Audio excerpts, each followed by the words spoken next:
বিভ্রান্তির ভিতরে থাকছে যে আজকে খোলা কালকে বন্ধ। কয়েক সপ্তাহ ধরেই খরতাপে পুড়ছে দেশ। এ অবস্থায় ক্ষুদে শিক্ষার্থীদের কথা মাথায় রেখে রোববার রাতে একদিনের জন্য খুলনা, চুয়াডাঙ্গা, যশোর ও রাজশাহী সহ ৫ জেলার মাধ্যমিক স্কুল, মাদ্রাসা ও কলেজ বন্ধের ঘোষণা দেয় শিক্ষা মন্ত্রণালয়। কিন্তু এ সংক্রান্ত কোনো নোটিশ জারি না হওয়ায় অভিভাবকদের কাছে অজানা ছিল তথ্যটি।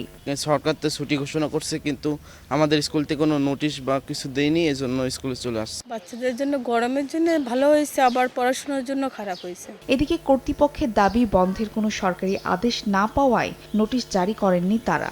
রাত আনুমানিক ৯টা-১০টার দিকে খবরটা পেয়েছি টিভির মাধ্যমে, কিন্তু জিও না পাওয়ার কারণে আমরা ছাত্রদেরকে মেসেজ বা ফেসবুকের মাধ্যমে জানাতে পারিনি। আমরা তাদের বলতে চাই ক্লাস হবে না, আর আগামীকাল ক্লাস হবে কিনা এই মুহূর্তে বলতে পারছি না। এছাড়া মাধ্যমিকের সঙ্গে প্রাথমিক পর্যায়ের শিক্ষা প্রতিষ্ঠানও বন্ধ করা হয়েছে। তথ্যে রাজশাহীতে শ্রেণীকক্ষে শিক্ষার্থীদের উপস্থিতি ছিল কম।